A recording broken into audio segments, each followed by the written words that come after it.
ఈ farm house లో water బాగుంటాయి, కాకపోతే ఎండ చిత్త కొట్టద్ది. చూడండి బాగా ఉడికిపోయిన తర్వాత చూడండి ఒక్క రౌండ్ వచ్చినాయి. అలా అన్ని మసాలాలు వేరు, రొయ్యల మసాలా వేరు. ఇప్పుడైతే రొయ్యల మసాలా తయారు చేసుకుని వేసుకుందాం. ఇంట్లో తయారు చేసుకుని నెయ్యి, బరి నెయ్యి కొంత లైట్ పోసుకుందాం, బాగుంటుంది అండి. రొయ్యల పులావ్ విత్ కాంబినేషన్ తోటి పెరుగు పులుసుకి పులావ్కి మాత్రం అదిరిపోయింది. నమస్తే బ్యాచులర్ బ్రదర్స్, ఈరోజు సరికొత్త వీడియో తోటి మళ్ళీ మీ ముందుకు వచ్చేసిన. ఈరోజు ఏంద్రా తోకలు అని అనుకోబాకండి. ఈ రొయ్యలు సముద్రం నుంచి తెప్పించినాము. సముద్రం నుంచి మా ఊరికి దగ్గర ఒక 150 కిలోమీటర్లు ఉంటుంది. సో అంత దూరం నుంచి రొయ్యలు అయితే తెప్పించిన. ఎందుకంటే ఈరోజు ఆదివారం మా బావ, మా చెల్లి, ఇంకా మా తమ్ముడు, మా అన్నోళ్ళు చాలా మంది వచ్చిండ్రు. సో వాళ్ళందరికీ రొయ్యలు పొలావ్ కావాలని చెప్పాను మన చేతితోటి. అందుకని రొయ్యలు పొలావ్ అయితే తయారు చేస్తున్నాను. యాక్చువల్గా ఈ రొయ్యలు వచ్చేసి నార్మల్గా హైదరాబాద్లో అయితే మనకు 300, 250 అట్లా దొరుకుతాయి. కానీ మనం సముద్రం నుంచి మా కోసం స్పెషల్గా తెప్పించుకున్నాం కాబట్టి అందులో 150 కిలోమీటర్ల నుంచి వచ్చినాయి కాబట్టి 400 తీసుకున్నారు కేజీ. 1.5 కేజీ తెప్పించుకున్నాము. ఈ 1.5 కేజీ మొత్తం ఒలిసినా కూడా మనకు వచ్చేది 750 గ్రాములు, 800 గ్రాములు రావచ్చు అంతే. సో లాస్ట్లో మన ఫామ్ హౌస్ డ్రోన్ షాట్ కూడా వేస్తాను, అంటే మీకు కూడా చూపిస్తా ఎంత పచ్చంగా ఉందో, ఎంత పీస్ఫుల్గా ఉంటుందో. ఓకేనా? ఫస్ట్ అయితే ఈ రొయ్యలు ఎత్తుకొని నీట్గా క్లీన్ చేద్దాం పదండి. ఎప్పుడైనా పొలాల్లోకి, ఫామ్ హౌస్లోకి వస్తే మంచి బెనిఫిట్స్ ఏంటంటే మనం ఆడో పోయి నీళ్ళు తెచ్చుకునే అవసరం లేదు. ఏదో డ్రిప్ ఇరిగేషన్లో వదిలేసి ఉంటారు. చూడండి చుట్టూ నిమ్మ చెట్లు ఉంటాయి. ఈ నిమ్మ చెట్లకి డ్రిప్ అయితే వేస్తున్నారు. ఈ లాస్ట్ నుంచి ఎవరైతే మనం ఉపదేశుకుంటే మనం నీట్గా క్లీన్ చేసుకోవచ్చు, మంచి వంటలు కూడా చేసుకోవచ్చు. నీళ్ళకి ఏమి ఎటువంటి ప్రాబ్లం ఉండదు. ఈ ఫామ్ హౌస్లో వాటర్ బాగుంటాయి, కాకపోతే ఎండ చిత్త కొట్టద్ది. చెట్టు కింద చేద్దాం అనుకుంటే చెట్లు ఎక్కడో దూరంగా ఉన్నాయి. కానీ మనకు మంచి లొకేషన్ కావాలంటే ఇటు ఆరు బయట చేసుకుంటే ఫ్రీగా గాలి ఆడుతుంటుంది, స్వచ్ఛంగా భలే న్యాచురల్గా కనిపిస్తుంది. సో అందుకని ఎండ ఒకటి లేకపోతే మొత్తం బ్రహ్మాండంగా ఉంటుంది.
ఈ రొయ్యల్ని తీసుకోవడానికి చాలా మంది ఇబ్బందిగా ఫీల్ అవుతారు, ఎందుకంటే క్లీనింగ్ ప్రాసెస్ చాలా ఎక్కువ ఉంటుంది కాబట్టి.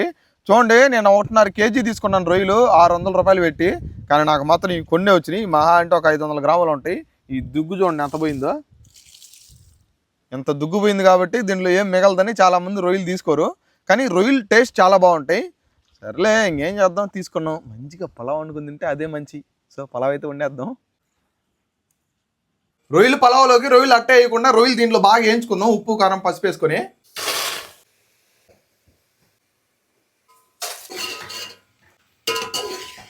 నీళ్ళన్నీ బాగా ఊరి మొక్క ఒక 70% ఉడికినప్పుడు దింపేసుకోవాలి. చూడండి బాగా ఉడికిపోయిన తర్వాత చూడండి ఒక్క రౌండ్ వచ్చినాయి. ఒక ప్లేట్లోకి కూడా రాలా. వీటిని ఇంకా పక్కన పెట్టేసుకుందాం. పొలావ్ దవరైతే పెట్టుకుందాం. ఒక రొంత నూనె, జీడిపప్పు, అన్ని రకాల హోల్ గరం మసాలు, కట్ చేసుకున్న ఎర్రగడ్డలు, గుమగుమలాడే కరివేపాకు, కొన్ని పచ్చిమిరకాయలు. ఎర్రగడ్డలు బాగా ఎగిపోయినాయి. ఇప్పుడు మంచి మసాలా అయితే తయారు చేయాలా. అన్ని మసాలాలు వేరు, రొయ్యల మసాలా వేరు. ఇప్పుడైతే రొయ్యల మసాలా తయారు చేసుకుని వేసుకుందాం. ఒక 2 కొబ్బరి ముక్కలు, గసగసాలు, కొన్ని ధనియాలు, 4 పెద్ద తెల్లగడ్డలు, 4 అల్లం ముక్కలు. చూడండి అన్ని రకాలు వేసేసరికి మసాలా మాత్రం గుమగుమలాడిపోతుంది.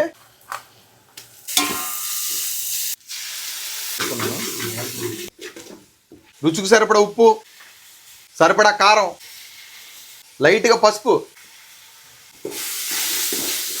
ఇప్పుడు ముందుగా ఉడకబెట్టి పక్కన పెట్టుకున్న రొయ్యలు అయితే వేసుకుందాం.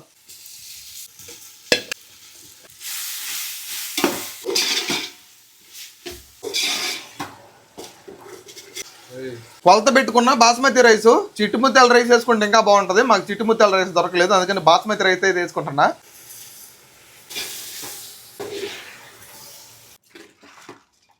రైస్ అయితే బాగా మిక్స్ అయిపోయింది. ఇప్పుడు నీళ్ళు అయితే పోసుకుందాం. కొలత పెట్టుకున్నాం అంతకుముందు, అందుకని ఇప్పుడు కొలత పెట్టుకున్న గ్లాస్ తోటి నీళ్ళు అయితే పోసుకుందాం. నీళ్ళన్నీ ఇంకిపోయేదాకా ఉడకనిచ్చుకుందాం. మన పలావ్ ఉడికేలోపు డ్రోన్ షాట్ లో మన లొకేషన్ అయితే చూసేద్దాం. In the morning, I wake up feeling no pain. Long stretches, I get to remember it. Then I see my bed is empty on one side. చూడండి వాటర్ అన్నీ ఇంకిపోయి ఉన్నాయి. లైట్గా కొత్తిమీర, కొంత పుదీనా, స్పెషల్ మసాలా, దీంట్లో చెక్క, మొగ్గ, ధనియాల పొడి అవి ఉంటాయి. ఇంట్లో తయారు చేసుకుని నెయ్యి, బరి నెయ్యి కొంత లైట్గా పోసుకుందాం, బాగుంటుంది అది.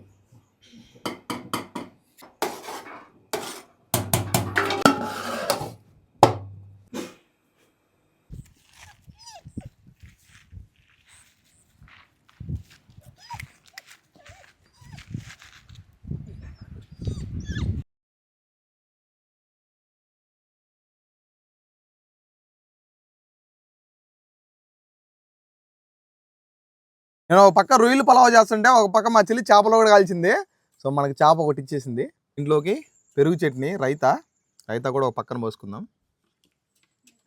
చూడండి రొయ్యలు పలావ్ విత్ కాంబినేషన్ తోటి కుమ్మేసేద్దాం.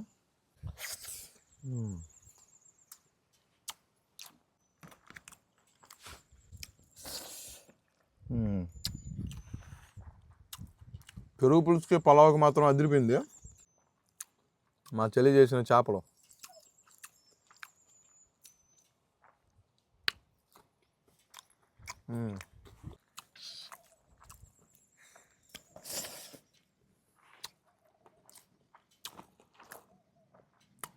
మూడు కాంబినేషన్లు 3 లోకల్ లాగా అదిరిపోయినాయి.